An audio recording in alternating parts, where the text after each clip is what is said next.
Chapter 8 Charly and the Flower Meadow. It was a bright summer's day, and the sun shone high in the sky. "Today we'll visit the big meadow behind the village," Mum suggested. "The wildflowers are blooming everywhere now." Mia and Jonas were thrilled. They loved the colours and scents of the meadow. Charly barked happily and bounced at the door as if he already knew what awaited him. The path to the meadow. The trail wound through fields where crickets chirped and larks sang high above. Charly sniffed left and right, running ahead and then racing back again. "He knows every blade of grass personally," Dad joked. Soon, the meadow came into view. A vast sea of colours, red, yellow, blue and white.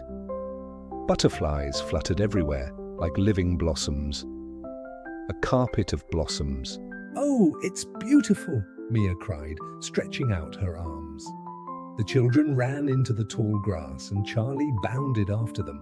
His fur nearly vanished among the flowers, only his wagging tail stuck out like a little flag. "Woof!" he barked, playing hide and seek. Jonas pretended to search for him, and Charly leapt out at just the right moment, making everyone laugh. The butterfly chase. Suddenly, a large, colourful butterfly fluttered right past Charly's nose. He jumped after it, puffing and pawing carefully at the air, but the butterfly always darted just out of reach. "You'll never catch him, Charly," Mia said with a giggle, "but he likes playing with you." It almost seemed as if the butterfly was teasing him, circling around before fluttering away again. The buzz of the bees. As they wandered further, a gentle buzzing filled the air. All around them, bees zipped from flower to flower. "They're gathering nectar for their honey," Mum explained. Charly tilted his head, watching with fascination. "But don't snap at them, Charly," Jonas warned. "They're just working." Charly obediently sat and watched until the bees disappeared into the blossoms. A picnic in the green.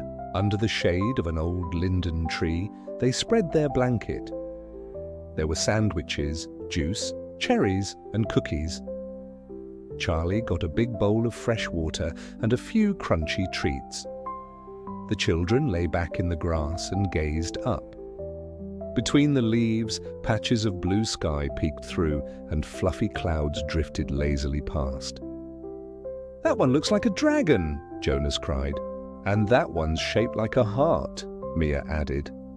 Charly huffed contentedly and curled up between them. The discovery in the grass. After lunch, they explored the meadow again. Charly's nose suddenly bumped against something hard. "What did you find?" Mia asked. It was an old horseshoe, half buried in the earth.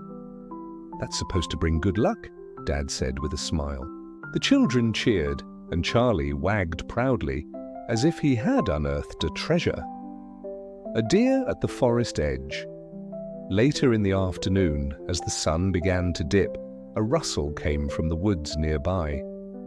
A graceful deer stepped quietly out of the shadows. The children held their breath. "Oh, it's so beautiful," Mia whispered. Charly stayed completely still, as though he understood he mustn't disturb this moment. The deer glanced at them, lowered its head, and then vanished elegantly back into the forest. The walk home. At last it was time to leave.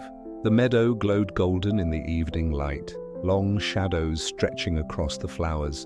Charly dashed through the tall grass one final time before settling beside the children. "That was a perfect day," Jonas sighed. "Yes," Mia agreed softly. The meadow felt like a magical garden. Home and good night. Back at home, Charly curled into his basket.